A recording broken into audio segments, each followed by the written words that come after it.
Boa noite, torcida, aqui do canal Vascaíno das Gerais, Abel Santos falando aqui, nessa ressaca, né, de pós-decisão da Copa do Brasil, onde o Vasco poderia ter se sagrado campeão e não conseguiu vencer o seu jogo, né.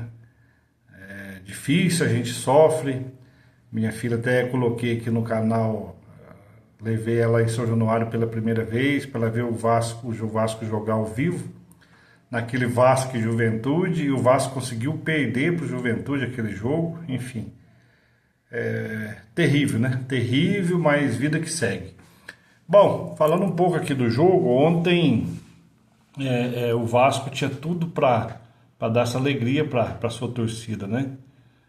O Vascaíno encheu o estádio, gritou, apoiou, o Vasco tomou o gol, conseguiu empatar, mas de novo por erros individuais acabamos perdendo a partida, né? O Corinthians no contra-ataque ele aproveitou, na verdade, um erro do Puma. Depois o Cauã também tomou um drible desconcertante ali do Bidon e foi naquele contra-ataque lá 4 contra 2. Acabamos que tomamos o gol e não conseguimos mais empatar. O Diniz mexeu, mudou, mas não foi o suficiente. Bom, vida que segue. Muita gente falando que esse ano foi melhor que o ano passado, outros não, porque de novo brigamos para não cair no Brasileiro, fomos desclassificados da Sul-Americana de forma vexatória e o ano meio que terminou como começou, com sofrimento. Mas o que a gente pode ver de evolução é que o Vasco jogou minimamente, né? Apresentou um futebol que não vinha apresentando, né? Na condução do Diniz. E a gente tira de aprendizado para o próximo ano é que a gente pode talvez voltar a sonhar com um elenco, um time melhor que brigue por títulos e não só para se livrar do rebaixamento.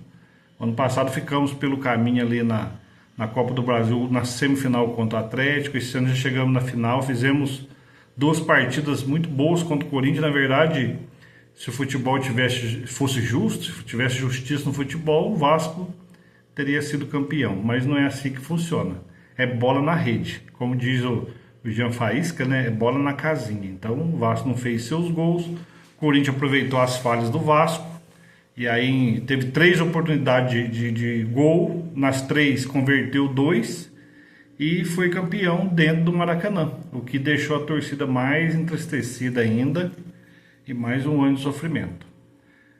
Mas agora é lamber as feridas, juntar os cacos e partir para 2026 com uma esperança que manteremos talvez uma base desse time, que tem algumas boas revelações, Nuno Moreira, o André Sanches, muito bom jogador. O Cuesta, apesar da falha ontem, não é um zagueiro ruim.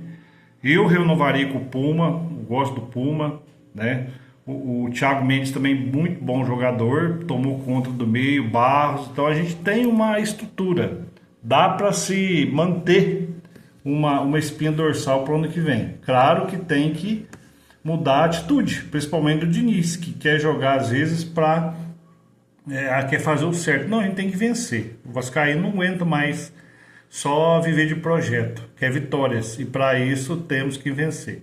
Ontem, em erros individuais novamente, a gente perdeu o jogo, né? Perdeu o jogo e ficou muito assim mesmo. O Léo Jardim nos salvando em várias oportunidades. Ontem, talvez por culpa dele, a gente tenha perdido esse título. No primeiro gol, ele poderia ter saído, né? E fechado em cima do Yuri Alberto, diminuindo o ângulo ali para ele não fazer o gol, mas não foi isso que aconteceu. No segundo, talvez não tenha tanta culpa, talvez poderia também fechar um pouco o ângulo ali, mas foi mais culpa ali do Puma, que foi fazer uma jogada meio impossível. Eu não entendi bem o que ele quis fazer ali, o contra-ataque encaixou, enfim. Não adianta agora voltar. Se esse não entra no nosso... Não pode entrar no nosso repertório, né? O si já passou. Vamos viver agora do amanhã. E que venha o ano que vem, que descanse agora, que já comece o planejamento, porque dia 18 já tem jogo pelo Carioca, né? e dia 28 a 15 de janeiro, ou 18, né? E depois de 28 de janeiro já começa o Brasileirão. Então não tem nem tempo para sofrer. Já tem que correr e mudar esse cenário. O que fica de bom também esse ano, que foi homologada, né, a RJ do Vasco, a recuperação judicial. Então agora o Vasco pagando em dia ali os compromissos, vai conseguir saldar só a dívida, pelo menos boa parte dela, e ter mais tranquilidade para trabalhar. O que a gente espera é que esse Vasco dê alegria para nós, torcedores mais velhos, e também para a criançada. Né? Minha filha hoje chorou muito depois do final da partida. Seria o primeiro título dela, né? Que ela ia ver o Vasco vencer. Ficou muito triste, decepcionada, mas eu falei para ela, futebol é assim mesmo. Um vai ganhar, o outro vai perder. Mas teremos outras finais e com certeza numa dessa aí o Vasco vai se sagrar campeão. Um abraço a todos aí, a gente vai tentar dar uma movimentada nesse canal agora para 2026, né? Esse ano, do meio do ano para cá, a gente deu uma parada, tive alguns compromissos aqui, mas vamos tentar gravar alguns vídeos, algum conteúdo para esse canal. Até essa viagem que eu levei minha filha a São Januário para jogar contra o Juventude, eu gravei um vídeo dela, fiz ali uma cartinha para ela de surpresa, aí coloquei algumas fotos lá, os vídeos da gente lá no estádio. Aí tá aqui no canal, pois dê uma conferida lá. Deixa o seu like, nos ajude aí. 2026 está logo ali. E se Deus quiser, o Vasco vai nos dar alegria, né? Uma hora isso acaba e o Vasco volta a ganhar os títulos. Forte abraço aqui do Abel Santos, canal Vascaíno das Gerais. E até breve.